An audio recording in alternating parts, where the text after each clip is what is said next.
This is Sarah Stewart Holland. This is Beth Silvers. You're listening to Flashback 2020, a special episode of Pantsuit Politics. Today's Flashback episode, Sarah, stands out to me in part because we've already looked back at 2020 in a lot of different ways. True. If you are a brand new listener, welcome. We're so glad you're here. We will link 2 episodes for you that I still think about all the time. One of them is called Lessons from the COVID War, an interview with Dr. Charity Dean about public health professionals after action review of the pandemic. And another we recorded in August 2023 called What We Got Wrong About COVID.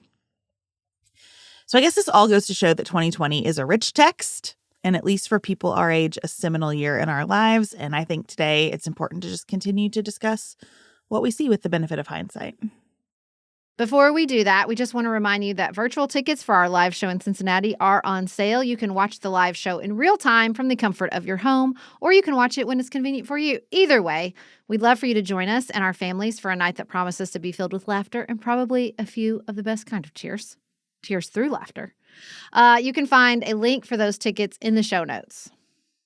And now let's revisit 2020 with a little more distance and perspective. I don't want to. No one wants to.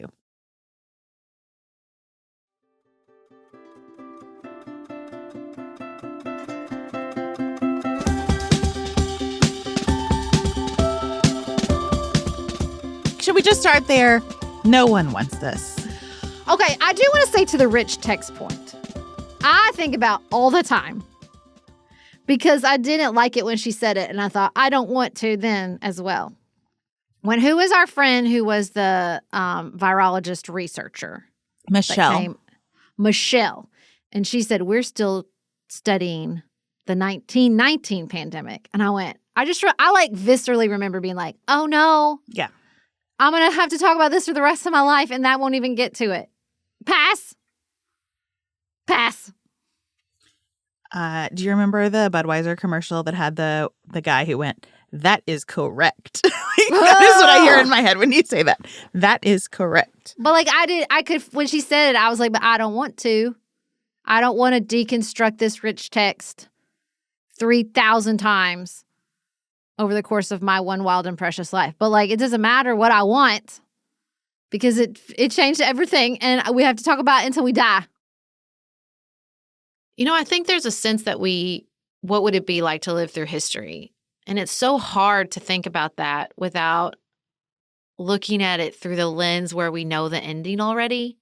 When we look back and we think, what would it have been like to live during the Civil War or during the Civil Rights Movement? We know the ending, and we forget that it's not just making the call of, are you going to do this thing or that thing, and what's the right thing to do? It's that you don't know the outcome. I try to remind myself that a lot with the Declaration of Independence. They didn't know the outcome. That could have easily ended in death for treason. And I think that the not knowing the precarity is what makes living through moments like that so hard. And it's really difficult to understand and to empathize with if you already know the ending of whatever they were living through in previous moments in history. What if we ease in by talking about what was not COVID from 2020? Okay. Were there things that weren't? Okay. I believe you. There were. Okay. I trust you. So in January, we started implementing Brexit. It took 4 years for them to start the Brexit implementation, but that happened in January 2020. I mean, I've already said this. I just feel like Brexit,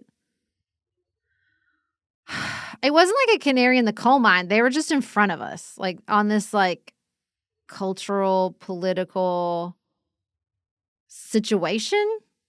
I don't know what to call it. Just the more I get this newsletter called The Knowledge, that's primarily written in British politics, but they talk about America a lot because everybody talks about America a lot. And it's just so often something happens, I'm like, oh, that's a good heads up.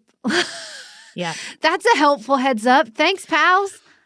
Do you think it's because they live in closer proximity to other countries? That's what I think. We share a lot, but they're a lot closer to other people. And I think that accelerates some trends. Well, I think it's because they're a smaller country, and that also accelerates trends. You know what I mean? Mm-hmm. there's fewer people, so there's fewer battles. Not that they don't, obviously they have battles. That's what Brexit was. But like, I think it's a mix of like the size of the country, the makeup of the country, and the parliamentary system means that like they can enact change a little faster than we can. And so they do. And so a lot of times like they're enacting changes like particularly the progressive left like dream about. And then you get to see them play out and you're like, oh, that's not what we thought would happen. Yeah. I mean, listen, I think this all the time when I hear people talk about, like, kind of make snide comments about how we don't have nationalized health care. Not because I don't want nationalized health care. Let me be clear about that. I hate how much I pay in insurance every month. But because they speak about it as if it's like this utopia. Right. And that means you are not in conversation with people inside a nationalized healthcare system because that's not how they feel about it.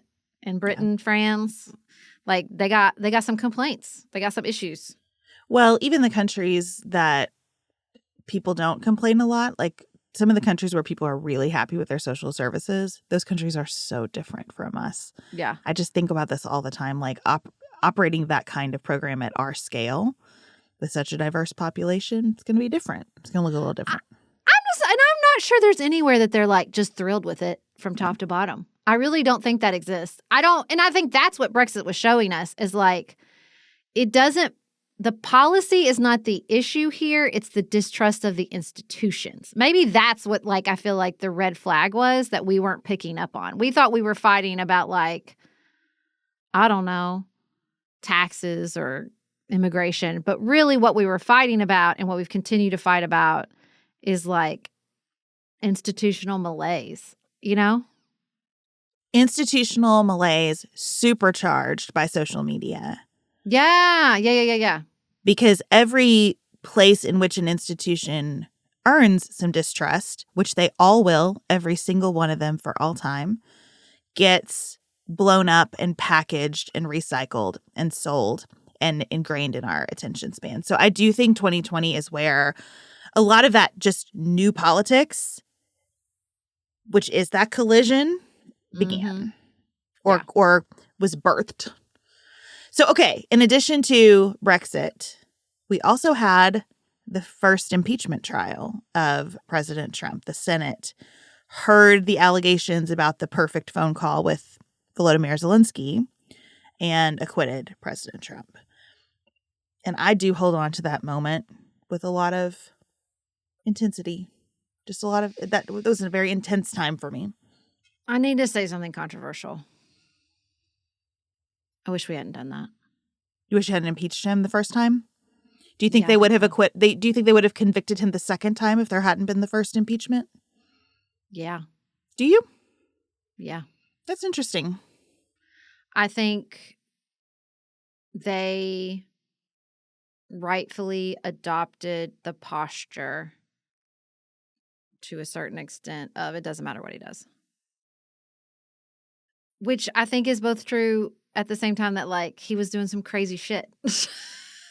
You know? I think, you know what I think I really pivoted on this? I think there's a couple things that have changed this for me. One where I read Zelensky talk about, like, he thought it was a great phone call and it was successful. So if the person on the other end of the line did not feel pressured, then what were we prosecuting? And then I think you could say, well, we were prosecuting this standard that this is not how we behave on the world stage. Cool. Except for, and I've also read all these diplomatic experts around the world say, Trump just made explicit, which was always the American position, which is what's in it for us. No, he didn't. He made it what's in it for him. To me, that was what we were prosecuting. Right, but he doesn't. I mean, this is when we get into, like, mens rea. I don't think he sees a difference. And sure, I don't but think the they Senate do either. should. But the United States Senate should. That's how I feel about it. Politically, if his constituents and their constituents agree that his benefit is their benefit. And that benefit is only electoral. I disagree. I mean, I think you're probably right on the politics of this. I think that's what I'm talking about. I think on Not the politics of this, you're right. politics. I think on what should the standard be, that he should have been convicted and removed from office for that phone call. I still believe that to my toes.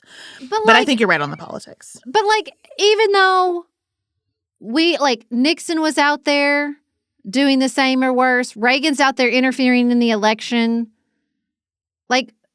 I look back at all these moments where people were doing this. They absolutely were using any levers within foreign policy to manipulate the narrative to their political advantage. This was not new. So why him? Because in this case, I think it was so clear that it was about him, not the United States. I think that was crystal clear in this case. Here's my hot take, though. While I'm on my ethical high horse, I think that President Biden should have pardoned him, and we should have abandoned all of the prosecutions, and I think he would not be president today if that had happened. I don't know. I mean, I really can I can kind of fold in on myself with regards to if the power resides in the people and the people through the electoral process say, we don't care. What does that mean? I'm not saying that should be the standard, but it can't also be irrelevant.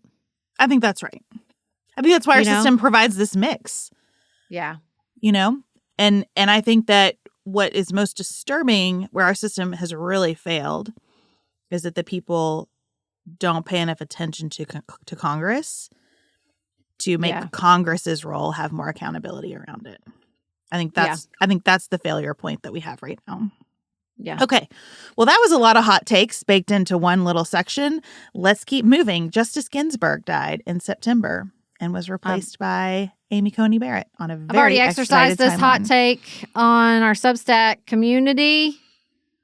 I have nothing nice to say about Ruth Bader Ginsburg. I'm sorry. I just don't.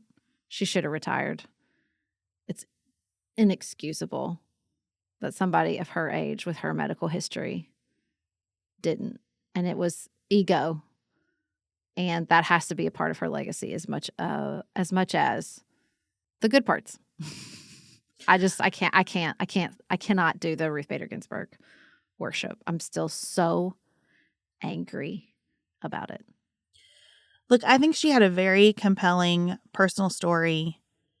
I think she came up in a time and a way that is really significant. I understand why the biographies of her are so well read and loved. I think her jurisprudence is fine. As it goes, I think it sits on the shelf beside lots of other justices who were smart people and good writers, whether you agree with them or not. I don't think she stands out as one of the greatest justices of my lifetime in terms of just her legal work. And I do think that this was a bad call. And it's a bad call that I'm worried that we are going to be in danger of repeating multiple times over because it is so hard for people to give up these seats. I will say Amy Coney Barrett has been interesting to watch for me and not exactly what I thought she would be on the court. I hate a lot of what this court has done, and I probably would disagree with a lot of her. Listen, you're going to disagree with every Supreme Court justice if you read all their work. It would be the cases they get are too hard for anybody to be exactly what you want them to be. I do think more than some of her colleagues, Justice Barrett is trying to do what she believes the job of a Supreme Court justice is, and to confine herself to that job instead of expanding it. And I respect that. Well, you've said something that will be the work of my heart. I am trying to get to a place where I don't hate the player, hate the game. Mm-hmm. It's not that Ruth Bader Ginsburg was a bad person. This is what putting human beings in this position does. Yes. It is the exception, not the rule, that you get a George Washington. And so that says, I'm done, I'm out, this is better for everybody. And so, why can't we just acknowledge that and, set up some protections? I think that we should do that. I think we should be okay, so this doesn't work. And let's try something different. because and maybe we could get together with all the MAGA people who are furious with Amy Coney Barrett right now. Enemy of my enemy is my friend. And say, hey, you're mad at how this ends too. Want to talk? Want to brainstorm? I just feel like there is such an obvious solution to this sitting in front of us, which would be to expand the number of people on the Supreme Court and have different jobs for them. And to say, after age 75, you now go to the panel that decides what cases the court will hear at all. And a different group of justices decide what the court will hear at all versus the people who decide what the outcome of those cases will be. And I think that would benefit our system in so many ways. So many ways. Okay, but I just read an article. It was called Welcome Fest. Did you hear about this? I heard about Welcome Fest, yes. This like moderate political gathering. And they had a whole table set up where people could sign up to fight any expansion of the court. Yeah, I just any disagree changes with that. in the court. I just think that's wrong. That's crazy. Like, moderate does not mean you don't want any changes ever, guys. That's not what moderate means. And expand the court does not mean pack the court. Those are different ideas. It's a different idea to recognize that this court is serving a bigger population every single year and getting more litigation and taking fewer cases because there is a messed up relationship between how the justices vote on what cases to hear and how those cases turn out. Yeah. And I really think that we could be not ageist, not ask Justice Ginsburg to not do the work that she loves for her entire life if that's what she wants to do, but to say at some point there's a rotation and you flip to a different job because the political stakes of this are not working anymore. And I just feel like it's right there. It's so obvious. I remember Joe Biden making promises about that during the election of 2020. I do too. Nothing happened. Nope. Just what my 16-year-old says. Nothing ever happens. He was elected that year, though. That is the other item that is on my not COVID list. That Joe Biden was elected. I was also doing this like election review. And there was like all these episodes we did, or probably like 2, about the debate. I have no memory of it. Is this the debate where they talked about golf for a minute? I don't remember, Beth. I have no memory of this debate. Now, wait. Is this the one where he was mean about Hunter? And Joe's like, I'm not going to be mean about Hunter? I bet that's what it was. Maybe so. But I was just like looking at these episodes where we were like, the debate that changes everything. And I thought, I don't remember this. Didn't change that much. I mean, that's what I'm saying. I don't remember it. If I am remembering the correct debate, part of what this series is teaching me is that I have no concept of time whatsoever. It all blends together for me. But if I'm remembering the correct debate, this was a debate where I felt so angry that they were our choices. Yeah. And I felt that in 2020. Not just 2024, but so angry that these were our choices in 2020. Yeah, I think you're right. I think they talked about their golf swing. I think it's when he was mean about Hunter, but like that's all I remember from this pivotal political moment. Okay, so can we backtrack a little bit more then and say if we're just doing like, here's my considered hot take. What's like hotter than hot? Like something that's been like an overnight crock pot kind of take or something, but where we've been sitting on this for a long time and it's still kind of spicy. I just look back, and as much as I praise the Democratic Party for consolidating around President Biden, in retrospect, I wish that they hadn't. I know. I agree. At the time, I was like, look how smart we are. We're not going to beat each other up and allow... I guess we thought Bernie was the Donald Trump equivalent, which is a crazy thing to think. That's a crazy thing to think. And so we thought like, ooh, we're going to be smart. I mean, do you remember my praise of the smoke-filled room? Yes. Like, yeah. What was I thinking? I mean, I don't know. I'm not sure I'm all the way really ready to give. I am ready to abandon the smoke-filled room because they're all too old in the smoke-filled room. I'm sorry, call me ageist. I stand by that take.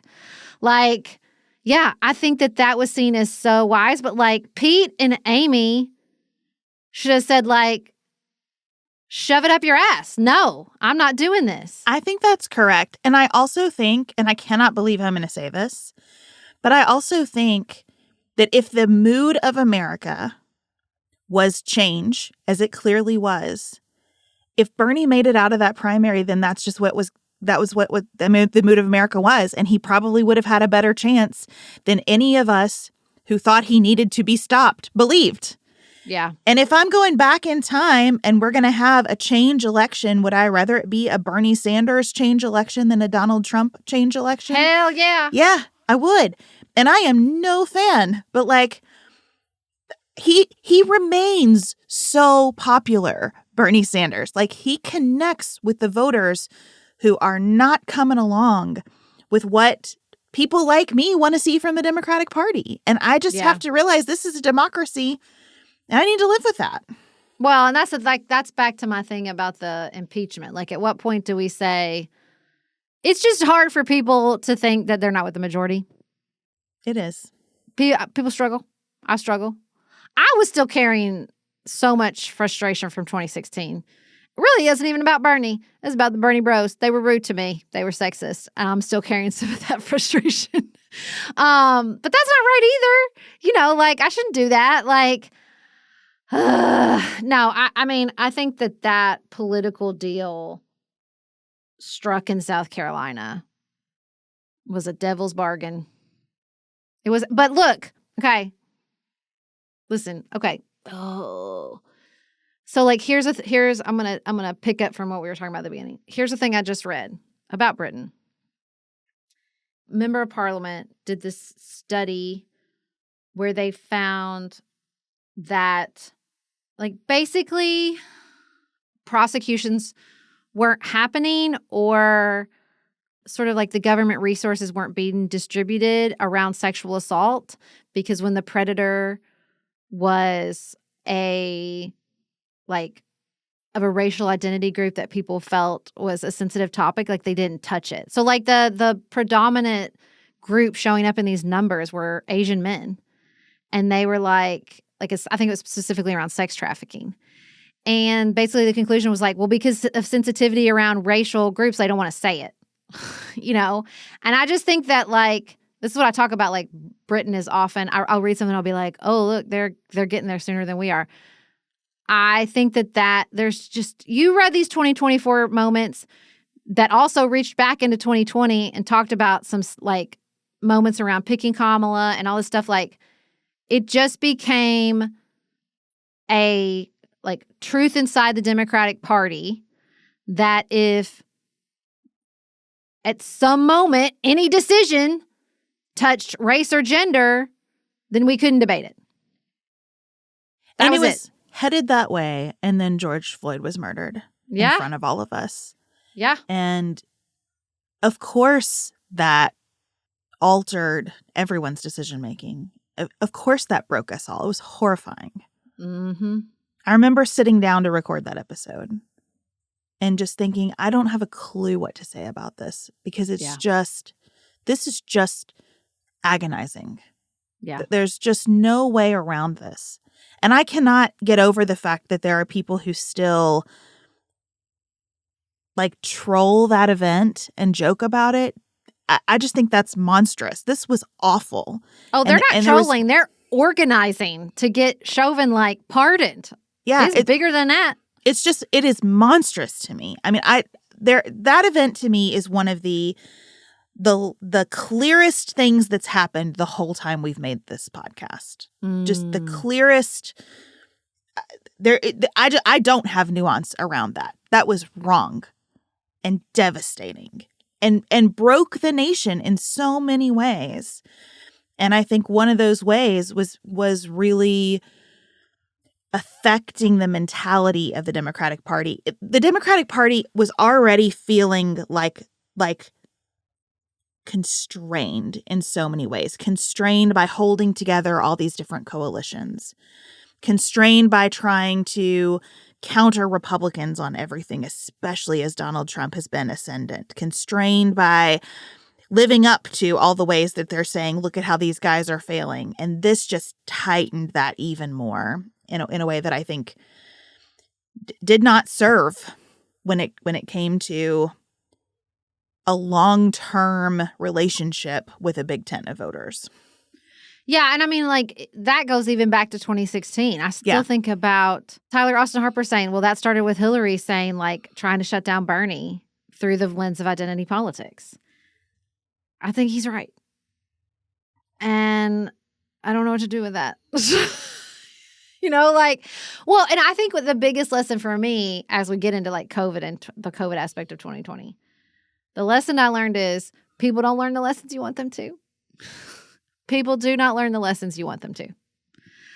I think that every turn of 2020, I'm like, oh, right. I wanted people to learn this lesson. And they said, no, thank you. I learned my own lesson. God bless you. Well, that probably is a good place for us to pivot to the COVID of it all.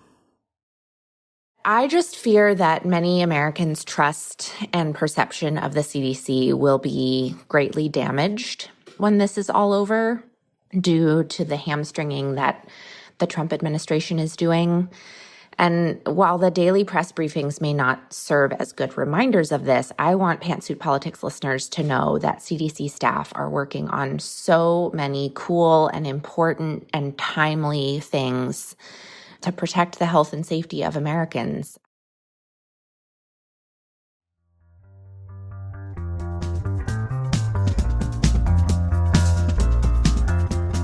And I think I just underestimated sort of the economic impact. One, because I don't want to be the person that's like, what does this mean for the economy? Because I think that's a gross reaction.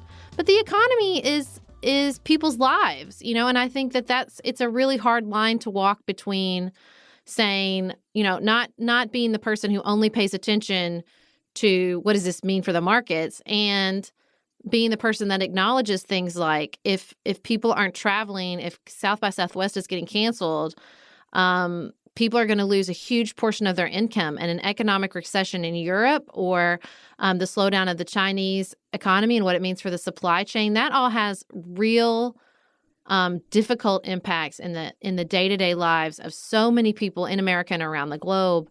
And taking that seriously instead of saying it's the flu, don't overreact, is really, really key. And walking that line between this is serious and we're dealing with it because it is serious, and not provoking panic, being that sort of calm leadership that feeling like there's somebody at the head of the ship that is in control and that is trusting experts and that has a good perspective about the impact on everybody, not just themselves, would be really great right now. And I just don't feel like we have it.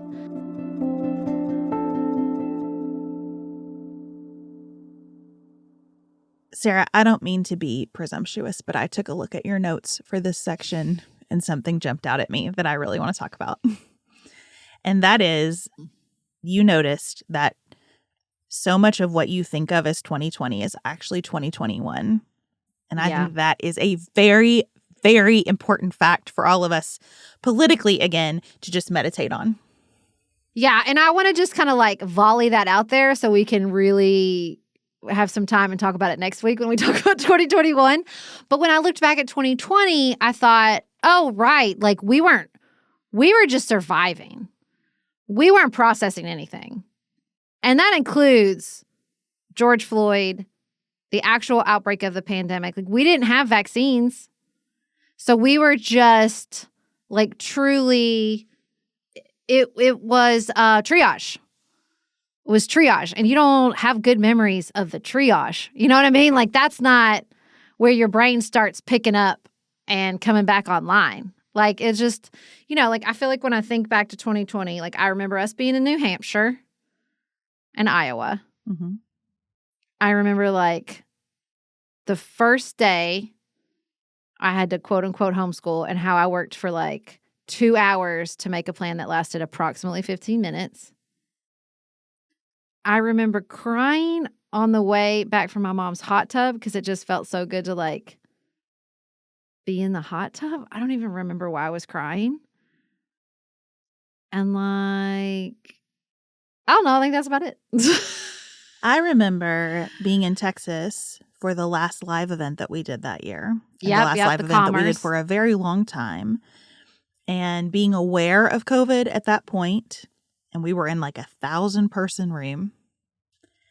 And I remember getting to the airport and CNN or something is on at the airport and I'm watching. And I texted my most skeptical friend, like the person in my life least likely to freak out about anything, and said, I don't know, I think it's getting pretty serious. He was like, I think it is too. And I said, Sarah and I are supposed to do this live show tour. I think we need to cancel it. Am I overreacting? And he was like, I don't think that you are. Yeah. And I thought, okay, I think this is the affirmation I needed. And you just go back and you listen. We are all trying so hard. I mean, I do remember saying to everybody, like, and I went back and listened to that moment where I said, like, we were doing the best we could. Yeah. Everybody was doing the best they could. Because you just hear the try hard. Like, we're trying to be caring and we're trying to do the right thing. I was really proud of us for having a conversation of, like, the economic impact of seeing that early of, like, we have to take seriously that this is going to impact people's livelihoods. Like, I kind of was like, oh, I thought I was insensitive to that. But I did notice that. Like, I did, even as a person who worked from home, go, wait a minute, what is this going to mean for people? But we just thought we could fix it. Like, we'll just give the money and that will fix it. And zippity-doo-dah-day. I don't know. Like, Which, look, COVID is another place where that lesson lands hard. The people don't want to just be given money. They want to earn it. They want to be out doing their thing. Like, that there is more to our jobs and our economic participation than the money. Yeah. Yeah. And so, I mean, I think I listened back to our conversations about it, and I mean, I do feel like we sound a little more confident than we should. Yeah. Like, I'm listening to myself and I'm being like, the one that was like, I don't know, really hard to listen to is I listened to where we were talking about schools. And we had all these experts on, and they were all just like, everybody just really needs access to the internet and a computer, and this is issues of equity. And I thought, oh, wow, were we missing the forest through the trees? Yes. Like, oh, dear. Oh, no. Oh, no. Like, that one was hard to listen to because we all sounded so, like, because we confused our caring for confidence. We thought we're the side who cares. We're the side who's paying attention to everybody. And that means we have complete information. And we just didn't have complete information. And just because you care doesn't mean you can't get things wrong. You know, in addition to being in triage, which I think is a really good word for this time, I also remember the sensation of waiting. It felt like something we were waiting out. We were waiting for it to be over. I was constantly thinking, okay, well, they're going to give us a new date soon, and the kids are going to go back to school, and the restrictions are going to be lifted. And I did not realize what a long haul we were in for. I think waiting is the hardest thing to support other people through. Like when someone's waiting to hear if they got a job or not, or someone's waiting on a test result, or waiting to see if their book submission has been accepted. Like whatever it is, waiting is so hard on us. And that whole year was a waiting year. And we didn't even understand that we just needed to let go of the waiting because the timeline was so much longer than we could have conceived. But I think that that's part of what was kind of broken in my ability to analyze this. I just thought I was waiting for news that good news, it's over, we're done. And even with the vaccine, we thought we were waiting for the vaccine and that's going to fix it all. And then it didn't.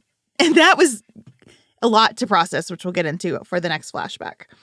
I mean, I remember my friend Mark, as we were leaving church on Wednesday in like March, he was like, we'll see y'all in the fall. And we were like, Mark was right.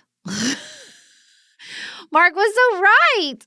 And I look back and I see my underreaction. I see my overreaction. I remember sitting in my living room and thinking, oh my God, what if my parents and my grandmother and all 5 of us don't make it out of this alive? Mm-hmm. And so like I can look back and see both reactions where I wasn't like seeing the whole picture either way. Like what I should have been taking seriously wasn't I taking it seriously enough? Because, you know, I also look back and like I spent basically the whole summer outside with people. My gut told me from the beginning. Now, my gut also told me the vaccines were going to save us. So a real hit and miss situation here. But my gut told me that like you're safe outside. when they were like shutting down parks, that was a bad call. And so like I look back and I'm like, well, I followed my gut in some places that led me well. Like we could be outside, you know, but other places I really was practicing some like real amateur virology in a way that was ill-advised. But I you know, I'm not mad at myself and I'm really mad at anybody. That's the thing. It's like that's where I really kind of branch off when I think about all this processing of COVID and how people are still mad about COVID. Like I can see it. I can see all the mistakes. I can get there. But I'm not really mad at anybody about it. I'm not even really mad at Donald Trump about it. What good would that do me? Like, I really don't think anybody was trying to get people killed. I really don't. There was like some mastermind, sociopath, COVID manipulator. You know, like I just see everybody trying so hard. Well, I think other people are not real enough to Donald Trump for him to have that intention. Right. I think that this was a situation that he was just in every way ill-equipped to understand and deal with. And it was so obvious. I felt like people would really take that lesson, but they did not. I had No, a friend I who agree. was livid for years about the bleach. Remember the just spray bleach on him? He voted for him again. Yeah, because I think it's also hard to believe that something this real could happen again. This will feel like a fluke to some people, and other people will spend the rest of their lives worrying about the next one. And the healthy place is probably somewhere in between, but maybe I just feel that way because that's where I am. And maybe that's another bias that I have. I've stumbled in a few corners on Substack where people are still like, COVID's dangerous and we don't take it seriously. Yes, absolutely. And I'm like, oh, wow. Oh, this is fascinating to me. No, Not how I feel at all. People are still mad in every single direction about this. There are the masked people who are still mad that there are the people who are mad that anyone told them to wear a mask or get a vaccine. And there are the people who are still mad that people are still not masking when they have a cold. That we are still, we're going to be working this out for a very, very long time. I just think maybe forever. Again, I'm not thrilled about that. I don't love that journey for us, but I don't see another one available. And, you know, sitting here today, do I feel a hot anger at Donald Trump? No. But I feel the failure represented by the initial days of this virus and how it was handled. I mean, so many people died who did not have to. I think the other piece of this that's so hard, in retrospect, I realize we didn't have another vision of how this could go because there was no reference point. If this happened again, I think we might have some ideas about what this could look like. Like you, I sort of dabbled in the advice. I never wiped my groceries off. I never worried about being outside with people. And my bubble was much bigger than bubbles were recommended to be. I look back on all those things and I'm super, super grateful that that's the direction I went because we did have some happy times in this period and we made some really deep connections with people that we might not have otherwise. And we felt a sense of support and kind of family around us, even as we couldn't be with my parents, you know, who I really, really worried about in this period. I remember the trauma of my mom getting COVID and her being hospitalized and what that was like and how scary and awful it was. And I don't know that I could have gotten through that if I didn't have my too big bubble here in my community, you know? So I'm glad I did kind of hold it somewhere in the in-between of being too worried and not worried enough. The thing that I probably have the most present emotion about is what this will mean in the story of my kids' lives. I went back and listened to our episode where we invited our kids and lots of listeners' kids to just reflect on COVID. And it tore me up. It tore me up to listen to that because you could just hear how our kids were internalizing all of this. And again, it's not that I think we all did anything wrong. I don't. I think you're right. We did our best. We tried so hard. We did our best. And it was momentous for them in a way that I can't fix or water down.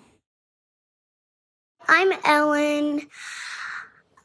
I want to talk about how I feel about the coronavirus.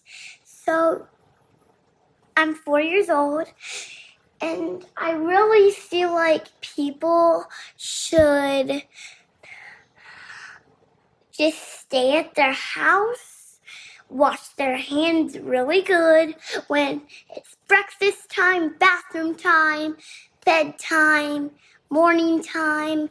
Do it any time you want to wash your hands, just wash your hands.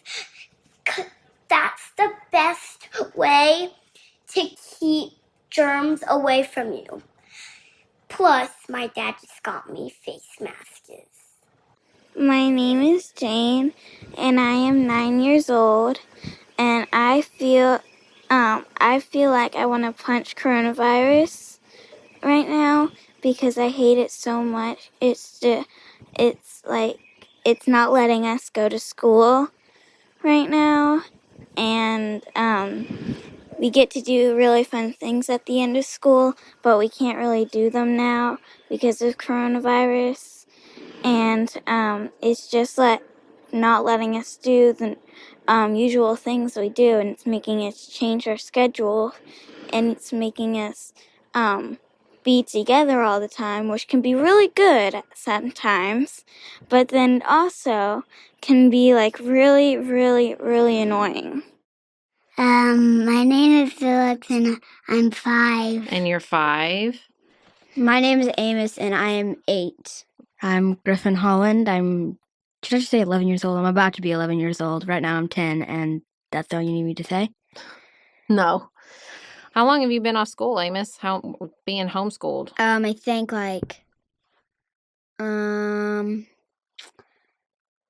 2 months. Yeah, about a month and a half almost. What do you think about being homeschooled because of coronavirus? I kind of like it, but regular school was much easier. Yeah? I think it's not awesome, but there are a lot of worse things that could be happening. There could be, real deal food shortages. There could be a nuclear war going on. There's a lot of worse things that could be happening than staying in our homes. Mm-hmm. That I get my screens faster. And what's your least favorite part? That I have to do nap time. It's evil. That you have to do what? Nap time. It's Nap evil. time is evil. It's evil. It's evil. Okay. What do you know about COVID-19? It's that it's started from a bat. Mm-hmm. Or some people think it's a snake for some reason. It's not fun.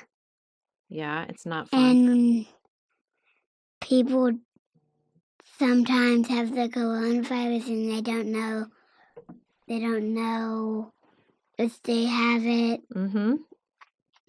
That's true. They don't know when they have it. And so why is that important? Why is it important that some people don't know if they have the coronavirus?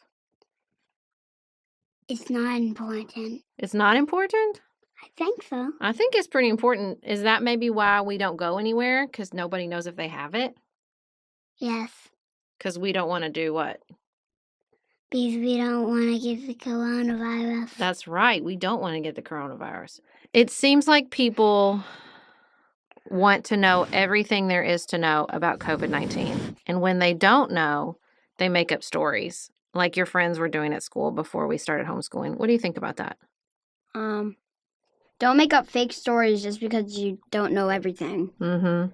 I think that's what usually happens, except for with flat earthers. You have all the information, you just don't believe it. Well, sometimes when it's scary, people want to know the answer. Don't you want to know the answer to when this will all be over? Yes. Yeah, but we don't really know the answer, do we? No. That's hard, isn't it? Yes. How does that make you feel? Sad. We have an idea of childhood that it escapes that sort of pressure or momentous events. That's just not true. It's just not true. This was a different type than, say, September 11th Right. or the AIDS crisis, which really screwed me and a bunch of my friends up as kids, or World War II or Vietnam or whatever the case may be. Like, but, you know, it changes things. And I think the reason I don't feel that white hot anger is I think at the time it felt like there was a way to do this right and escape the harm. But what I see now across the world is that's not true. There's no nation we hold up as like they got through it and didn't feel the impact of this pandemic. Yeah. That doesn't exist.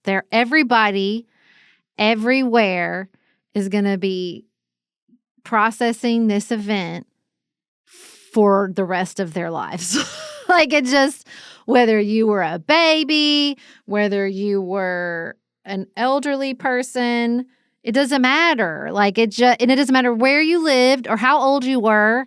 It was a global pandemic and it impacted you, and we're going to be processing it forever. Like that's just no leader came forward and like did all the right things, and there was no cost. Like it just, I don't, do you look back and think, boy, I wish I'd lived here? I don't really look at any nation and think they did it right and we should have done it that way. No. In fact, I look back with real gratitude that I lived in Kentucky through this.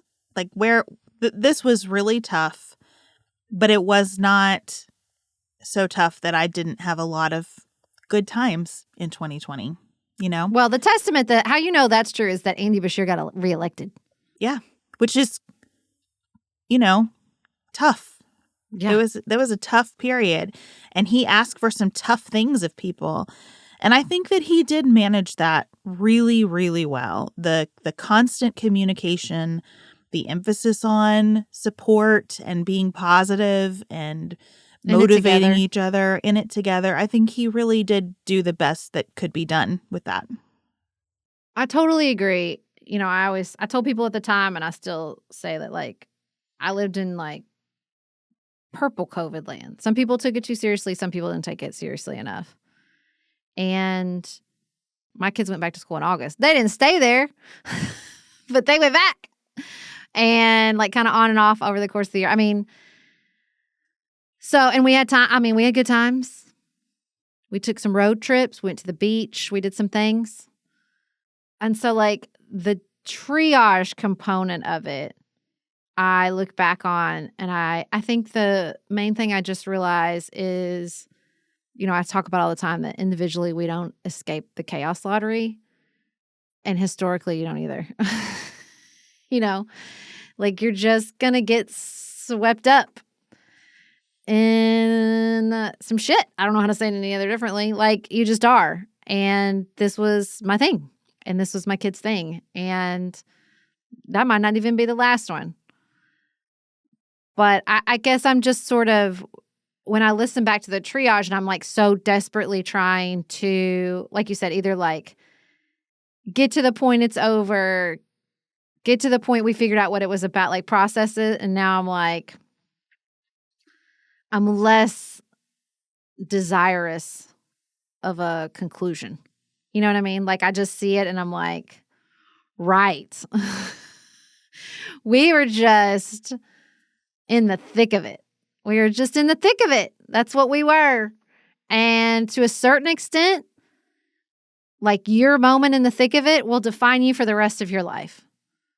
It'll be the filter through your particular thick of it. Well, it's like how we talk about our, like my great grandparents and how they grew up in the Depression. So they'd save like little things of food. You know what I mean? Like it will define us. There will be things we do because of COVID forever.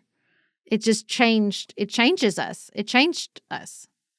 And did I think I was going to get away without that? Like I was going to escape that? Like we'd reach some sort of end point of history? Like, of course not. That's so silly. And so I just look at it and go, right, of course. Our ticket got pulled. Yeah, and what I feel grateful for, I remember a conversation where we were kind of asking ourselves, if we had to live this way always, if there isn't an end date, can we have a happy life this way? And I realized that I could. And I have carried that with me for just an unbelievable amount of gratitude for my family and my friends and people in general. Just so much gratitude for how we did get through it together.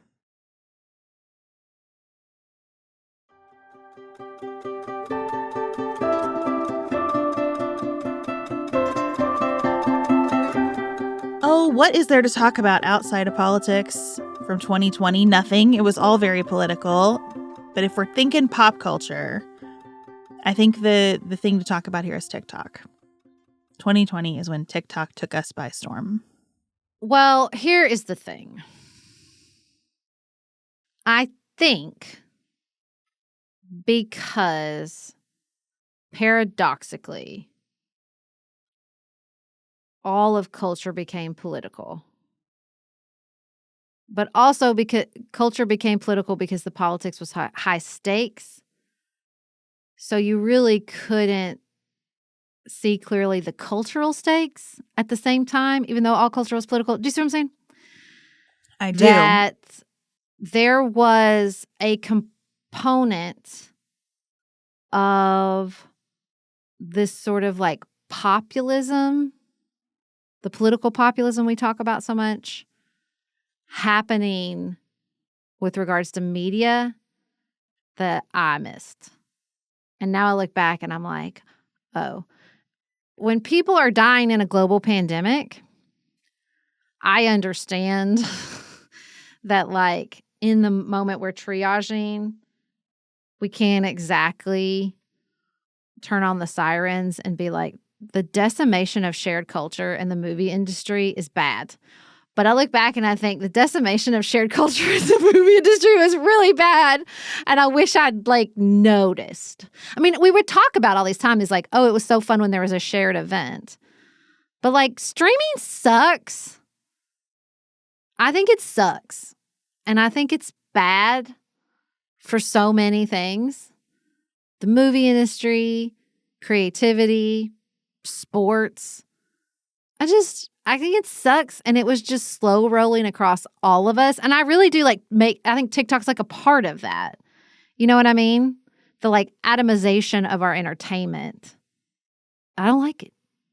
I look back and just see TikTok as like the ultimate Trojan horse. Because here we were in our homes, sad, scared, watching people pass away from this virus. And TikTok is like, what if you just watch other people dance? Isn't that fun? Doesn't that feel good? What if you dance too? And you could feel seen and cared about and like life is not so heavy. And that's going to be the beginning of a bargain that you never read the terms and conditions on. And I feel like that's what happened. It's so true. Like, I even look at the things we were watching together not on TikTok. Like Tiger King. Well, but why? Why were we so caught up in that? That seems bad. I think I'm also just in a place where I'm just so in love with what art can do. I just came back from New York City where I saw 4 Broadway plays, and it was like a really, really good season. Just such powerful performances. And I think some of it was like the snake eating its own tail, because I do think some of what happened wasn't just this atomization, but that politicalization. It's like you couldn't make anything important unless it was saying something, especially fiction. And so that left an opening for something like Tiger King and TikTok, because people didn't want one more freaking political statement in the guise of a Grey's Anatomy episode. You know what I mean? Yeah, Tiger King wasn't trying to teach us any lessons. No. And like, look, here's the thing. Like, I think good art does say something. I just don't think it's trying to. Does that make sense? You know what I mean? Like, I want to see and hear and experience something impactful. But, like, not because you're trying to teach me something. You know what I mean? Absolutely. I just listened to this great conversation between Kara Swisher and Jesse Armstrong about this exact thing. Oh, Jesse Armstrong is the creator of Succession and Mountainhead, and he was talking about his process and how it is important to him to say something with his work, but he feels like it's only good work if you don't feel like something's being said to you, if it just feels like you're in a story and you're getting lost in the story. And I think that's right. And I do think in this period, shit got very heavy-handed. Just very, very heavy-handed in a lot of ways. You know what it is? I heard somebody say, like, what you're trying to do with a story is basically point. I mean, look at that. That's it. Look at that. And it became not, look at that. It became, let me tell you about that. It became like, I'm not just asking a question. I'm telling you the answer. There became an aspect of that in culture. And look, this is when Hamilton hit Disney Plus. It's not like Hamilton doesn't have threads of that. It's a third thing too, though, I think, which is like, as the creator, I'm proving that I'm a good person. Yes. That I care about the right things. And I think that that is where we really got lost.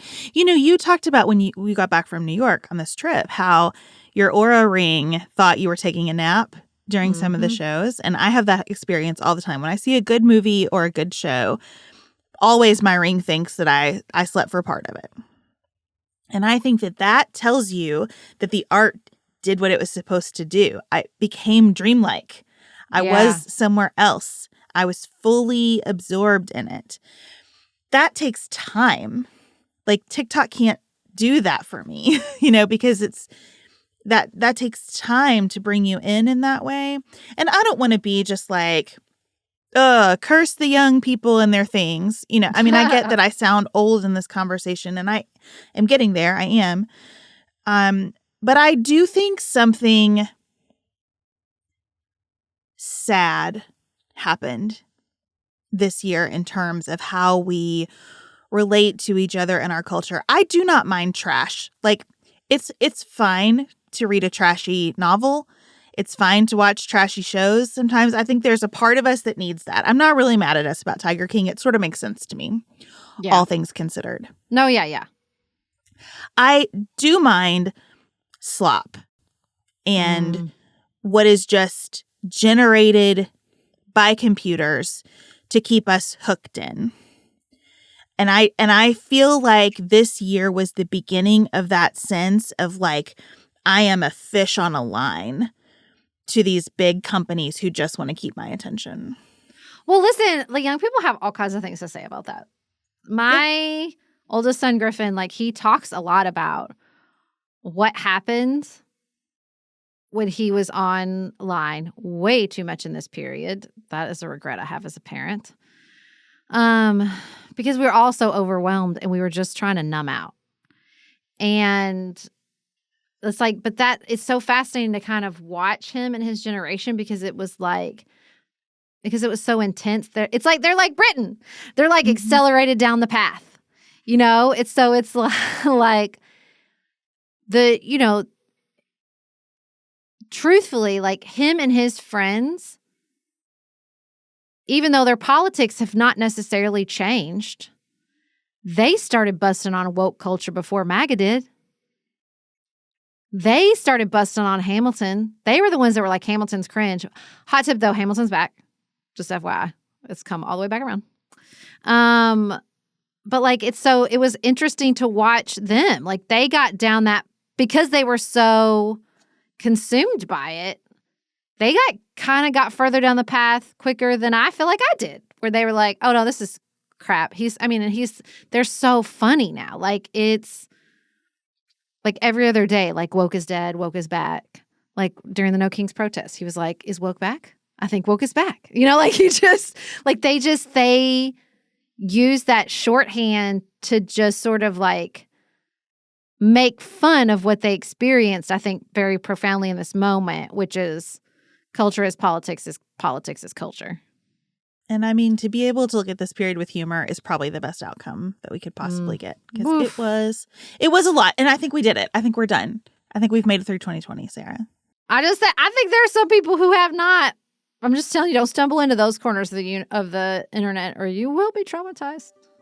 Well, thank you for joining us today. We hope that we did not re-traumatize anyone with this conversation. We'll be back to talk about current events with you on Tuesday. Until then, don't forget to grab virtual tickets to our live show in July where there will be a lot of laughter. And until then, have the best weekend available to you.